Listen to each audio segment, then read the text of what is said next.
চাপৰত আমি এটা thermal power project ইয়াতে কৰিব খুজিছো আৰু যদি আমি থাৰ্মেল পাৱাৰ প্ৰজেক্ট কৰো এই অঞ্চলৰ প্ৰায় 10,000তকৈও অধিক ল'ৰা ছোৱালীয়ে কামো পাব আৰু যথেষ্ট উদ্যোগীকৰণো হ'ব আৰু যদি প্ৰজেক্টটো আল্টিমেটলি হয় তেতিয়াহ'লে প্ৰায় 20,000 কোটি টকাৰ ব্যয় হ'ব গতিকে আপোনালোকে এটা আন্দাজ কৰিব পাৰে যে গোটেই অঞ্চলটোৰ কিমান এটা ডাঙৰ পৰিৱৰ্তন হ'ব এতিয়ালৈকে বহুত আগবঢ়া নাই এটা প্ৰাৰম্ভিক পৰ্যায়তে আমি আছো মই এবাৰ মাটিখিনি চাই গলো যাতে আমি কামখিনি আগবঢ়াব পাৰো প্ৰশাসনিক সেৱাত কিবা সালসলনি কৰা হৈছে নেকি প্ৰশাসনিক সেৱা মানে প্ৰশাসনিক বিষয়ৰ কিবা মইতো নাজানো একো মইতো শুনা নাই 10খন সমজিলাক লৈ নতুনকৈ কিবা 10খন সমজিলা 15 আগষ্টৰ আগতে হ'ব এবাৰ আৰু 10খন সমজিলাত 15 আগষ্টত পতাকা উঠিব তালিকাখন আছে মোৰ ফটক কৰি মনত নাই আপোনালোকে চাই ল'ব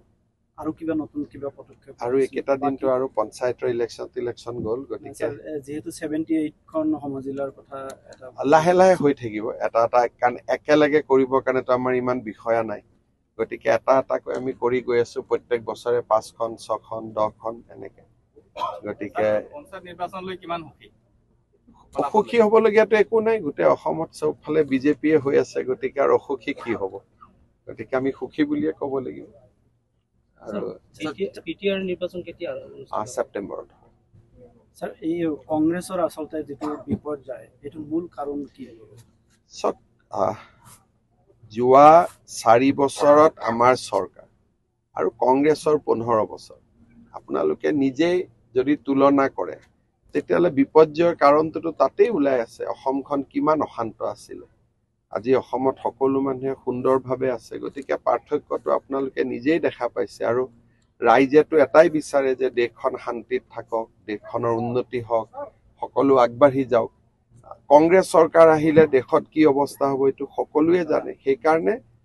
আমাৰ গাঁৱৰ এজন হুজা মানুহো ৰাজনৈতিকভাৱে পৰিপক্ক তেওঁলোকে পলিটিক্যালি মেচিউৰ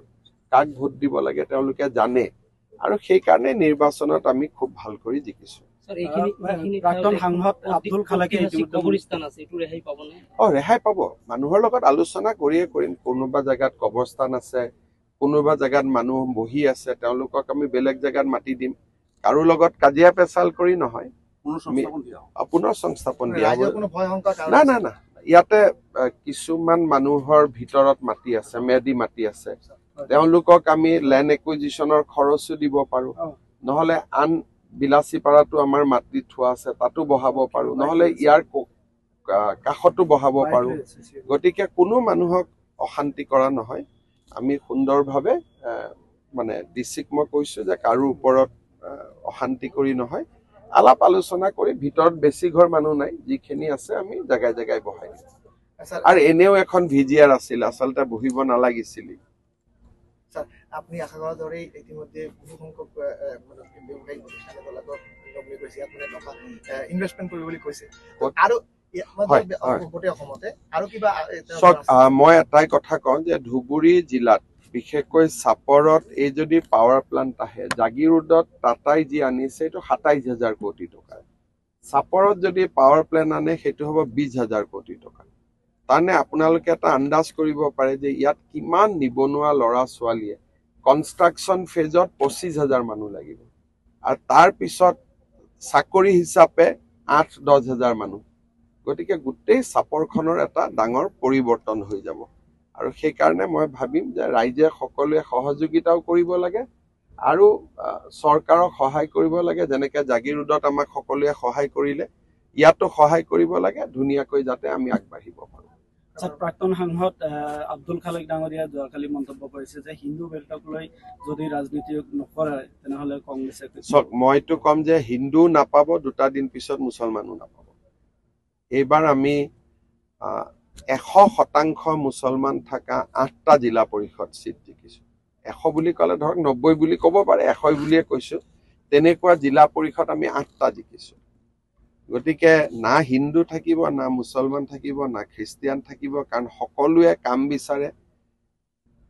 সকলোৱে জানে যে কংগ্ৰেছে বিধানসভাত ধমকি দি থাকে অৰুণোদয় বন্ধ কৰিব লাগে এতিয়া কোনে বিচাৰে যে নিজৰ অৰুণোদয়টো বন্ধ হৈ যাওক? সি হিন্দুৱেও নিবিচাৰে, মুছলমানেও নিবিচাৰে। গতিকে এতিয়া যি দেখিছে সেইটোতো জাষ্ট আৰম্ভণি। বিধানসভা ইলেকশ্যনতো চুনামি হৈ যাব। যোনে তোনে নাভাবা জেগাতো বিজেপিৰ পদুম ফুলিব।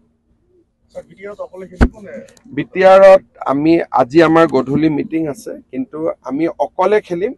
কিন্তু আমি যিমান চিটত আমি পাৰো সিমান চিটতহে খেলিম। আমি য'তে ত'তে নেখেলো।